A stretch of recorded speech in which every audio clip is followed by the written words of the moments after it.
வணக்கம், welcome to family corner. உங்களுக்கு இந்த வீடியோ பிடிச்சிருந்தா லைக் பண்ணுங்கள், கமெண்ட் பண்ணுங்கள், ஷேர் பண்ணுங்கள், மறக்காமல் சப்ஸ்கிரைப் பண்ணுங்கள். இன்னைக்கு நார்த்தங்காய் சாதம் எப்படி பண்ணுறதுன்னு நம்ம பார்க்க போகிறோம். ஒரு பாத்திரத்தில் 2 டேபிள் ஸ்பூன் நல்லெண்ணெய் எடுத்துக்கோங்க.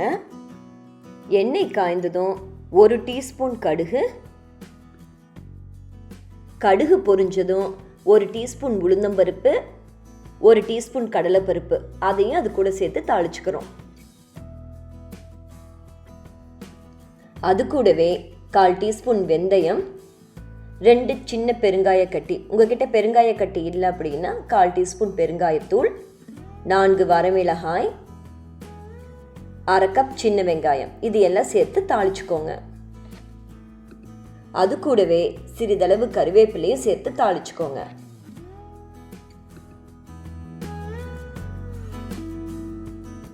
அது கூடவே சிறிதளவு உப்பு,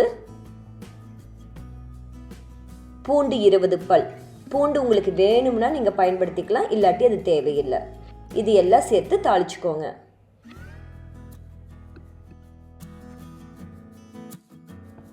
அது கூடவே 1/2 டீஸ்பூன் மஞ்சள் தூளும் சேர்த்து தாளிச்சுக்கோங்க.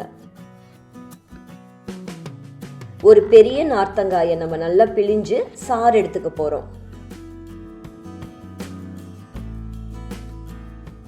வதங்கிக்கிட்டு இருக்கிற வெங்காயத்து கூட நம்ம பிழிஞ்சு வச்சிருக்கிற நார்த்தங்காய் சாறு அதோடு சேர்த்து கலந்துக்க போறோம்.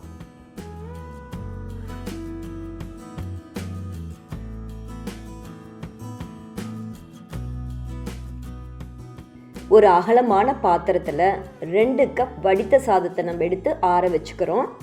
அது கூடவே சிறிதளவு நல்லெண்ணெயும் சேர்த்து கலந்து விட்டுக்க போகிறோம்.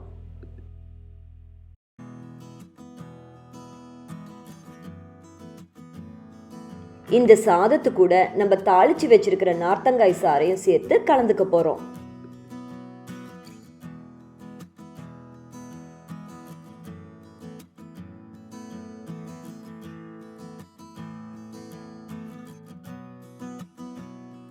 கடைசியா கொத்தமல்லி தழை தூவி நல்லா கலந்து விட்டுக்கோங்க.